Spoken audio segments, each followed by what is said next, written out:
And we continue learning Dirshu Mishnah Berurah, Hilchais Tefillah, Siman Tzadi, and we're up to Sif Yud Beis. Says the Mechaber in Sif Yud Beis, mitzvah larut kishalich lebeis hageneses.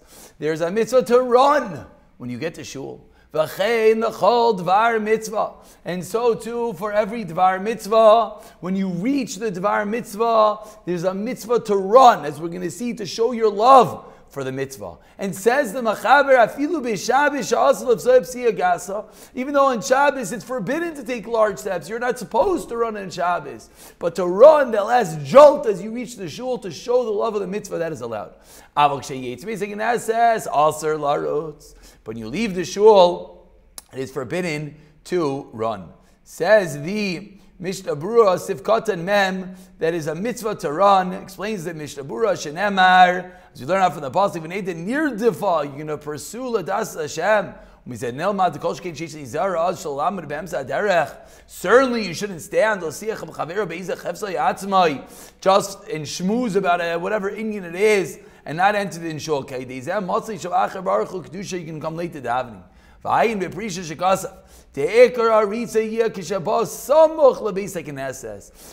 the Prisha, what is the main running when you're next to the shul? Why? What's the difference? Says the Prisha, if you're right in front of the shul, you take a quick jolt and you look sometimes, you see this by Talmidei Chachamim, you see elderly people, they're walking nice and slowly, and they get to the chutzah, they get to the courtyard of the shul, all of a sudden they take a quick step, they'll jump up 2 steps of the shul. You're like, whoa! Yes, because it shows they're doing it for the mitzvah of shul. Tamin min karu, and Shachar says to be Megadim, you're walking your towels, your tefillin, everyone knows you're going to shul, and therefore you let her run. Or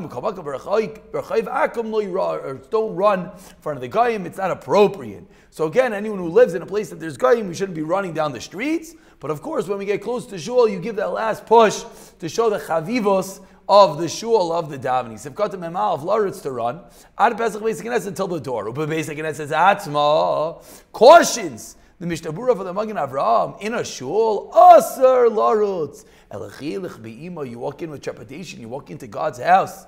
B'Shabbos Asar, and generally in Shabbos you're not allowed to run. Even during the week, to walk with haughty steps, large steps, damages one's eyesight. Ayin Pri Megadim. Asar Larutz, Sivkat Mem Gimel. So Sivkat Mem Gimel is commenting on the end of the Sif that when you leave shul, you're not allowed to run. So it says the Mishnah Berurah, "V'lo lives up siyagas." You shouldn't take large steps. Because it looks like staying in shul is a burden, and this is obviously sometimes a difficult halacha. Sometimes you're rushing out of shul, you have places to go. So comments the Mishnah Berurah and explains, this is if you're going to do your own bidding. Aval, and we turn over the page over here. It continues the Mishnah Berurah. Aval im yoytze, if you're going out, almanas lachzar, mitzvah larzki lachzar mayer, if you're leaving to come back in, and this is going to be, let's say, relevant in a yeshiva, so one's leaving to go get breakfast, to come back to learn in the Beis Medrash, you could leave quickly to come back quickly. Or if you're going from the shul to the Beis Medrash to learn, then as well, you're allowed to do it fast. Just to look up for one moment in Dirshu note number 43, he addresses an obvious question that when someone sees you running out of shul, they don't know why you're running out of shul. Says the Magen Avraham, if you're doing it for the sake of Torah, it is allowed. And I guess the answer is that one should be down the kafs chos, but either way, if one is leaving shul to go to a shir, to go to yeshiva, to go to Beis Medrash, then it's going to be allowed to run. And we continue. Sif Katan Mem, not Sif Katan, one more time, let's say this correctly. And we continue with Sif Yod Gimel. 1 second, there it is. Mutter Laroik Beis HaKnesset. You're allowed to spit in a shul, V'darse Baraglo, when you step in with your foot, or you cover it over. Says the Mishnah Berurah, Sif Katan Mem Dalet, and this you actually see out of Yemazeh, definitely in Eretz Yisrael, more older Yidden. Says the Mishnah Berurah, you're allowed to spit Sivkatim and Dalid Pirush, explains the Mishnah Berurah. Shlo b'shat tefillah shmonasri, not Torah shmonasri. Okay, going Krishma Berchusel. After the Shonasi also Larik Lamam Sivin Sadizain Sif Beis Ayin Sham. But Darsa Baragli, if you step in it with your foot, Sefkatam and Mei Shlayim Magula shouldn't be recognized on Nea covered. But right to Shlayar, Tam Beis Knesset Yilas, Kaidim Knisasai, Sherish Matish Karin Lekarish. And this was a raya we saw about what you're allowed to eat before davening. Over here says the Mishnah Berurah, you want to make sure not to spit. So before davening, you should chew a licorice. And now the Mishnah Berurah explains, I guess this licorice, maybe it's like a type of chewing gum. It's going to remove some of the saliva from your mouth. Says the Mishnah Berurah of Afba Boiker Shari. You're allowed to do this before davening, and this is again hones in on that same detail that we saw a few days ago. That what is forbidden before davening? Which food and drink? So shaykh bazeh gaiva, something that you're eating that there's a gaiva to it. But if you're talking about a chewing gum, a licorice, perhaps a Listerine strip, then why are you doing it? It's not a gaiva. You're doing it just to clear out your mouth, to make your mouth clean. It's allowed. And certainly it doesn't go into your body, which of course is svara by mouthwash.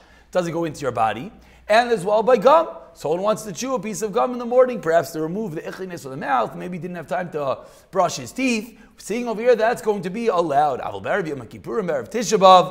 also shisha matikas befiv, because it relieves the sweetness in your mouth. Which obviously is a high level chumrah. We'll see the dirshu in a moment. And then your machaseu begami ratzlemer shem yish taven oigami basic knesses roiki kolav yispir aneve inzarach l'shavshesh shakirim mechusa begami. And of course, this is more relevant in a shul back then with their floors and whatnot. And a lot of our shuls with fancy floors, I don't know if people are going to appreciate spitting on them. But again, definitely have seen it in Eretz Yisrael, Shalayim, in Yeshiva Zmir. I sat next to the Mashkiach of Aron Chadash, Zatzal. And okay, the Mir's floors maybe aren't the most fancy of floors. He's an elderly yid, and he would spit during davening if he had something in his mouth. Mamish sif yud gimel to the tea, spit a little bit and cover it up with his foot or whatnot. So for one moment, before we go to sif yud dalid, let's just see Dirshu number 45.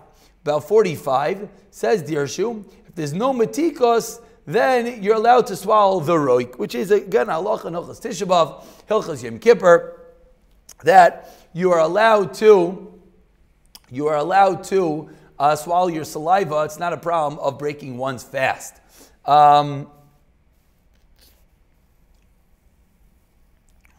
just see Dirshu number 44 for a moment, in which he quotes the Arizal that he was nizar mikol rikika for any spitting in the basic nesses, and the Kafachayim as well would put it into big dayabaylai, which of course, again, I guess if we see that they were doing it all the way back then, certainly in our level of mifunakim, would be appropriate to spit into a tissue in our shuls or what not. We continue with Sif Yodalit says the Machaber Yashkim Adam basic Knesset Kadesha Yimanim Masari Shainim. She get up early to go to shul to be one of the first 10 people, and says the Mishnah Berurah Sif got the Mimzayin Kadesha Yimanim V'Dav Kshis Bal Sham Imam. But this is only if you're davening there.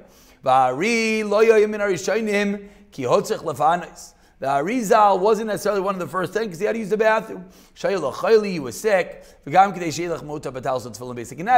wanted to show up with the talis and tefillin. And that was impossible to do that early in the day. Interesting practice. Get 10 people and walk into the shul. I guess walking in with the Shechina. And of course we saw yesterday how being early to shul gives one long life. We continue with Sif Tezvav. Im nishar adam yichidi meisbal beis hagnes Shabbos sadois oyafilu beis hagnes Shabbat im hi tfilas arve Shabbos balhelo chayiv chaveir lahamdla sheisayim tfilasei. Let's say you're in shul and there's one other person davening. Says the Machaber, you can't leave him by himself. You have to wait for him to finish.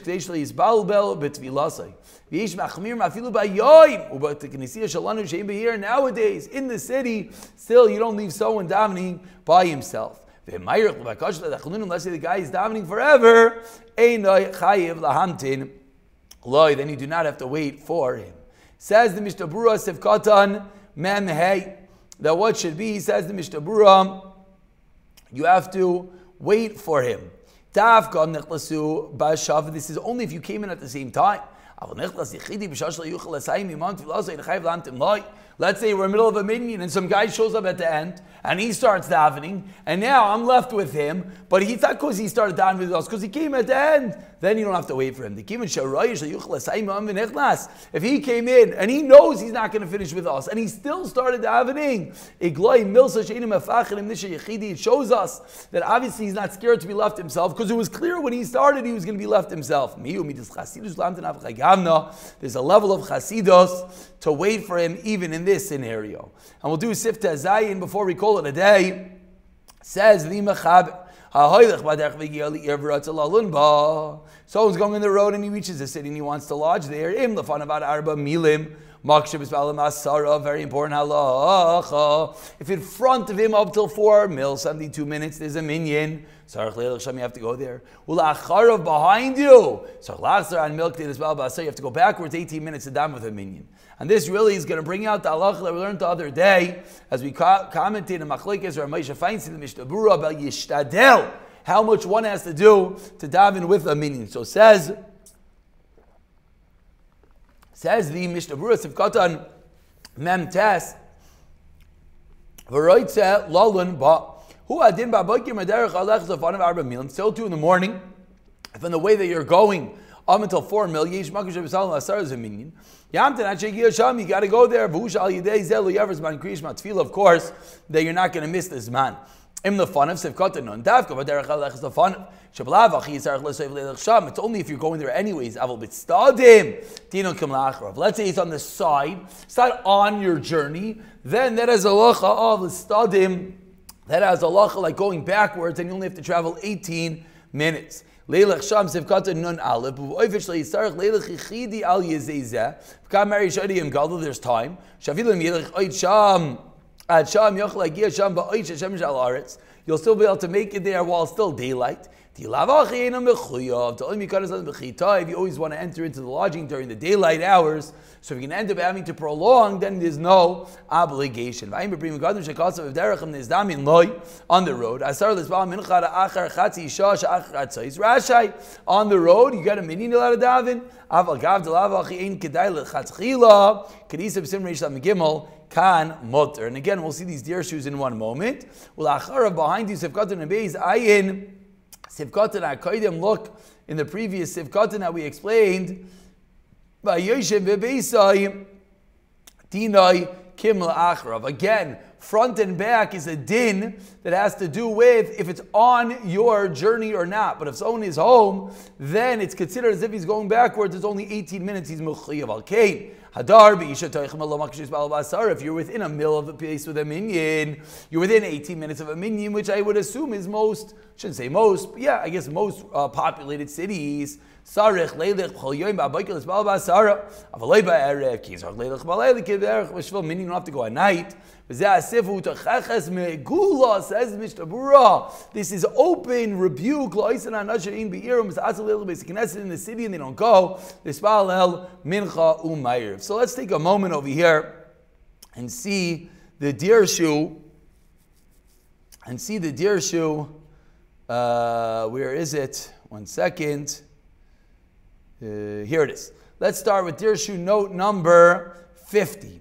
Says the Dirshu, how far is this area? We said you have to travel 4 mil in front of you, 1 mil behind you. So says the Dirshu, what's the sheer mil? Chazanish says 1152 meters, Chaim 960. Similarly in the Rambam, or Chaim and Amos 48 centimeters. And again, this is really, generally we say 18 minutes versus 72 minutes. What about Tir Kaddish and Kedusha? Yosef Chaim Sonnenfeld, the Salmas Chaim says, you don't have a chiyuv to go just for Kaddish and Kedusha.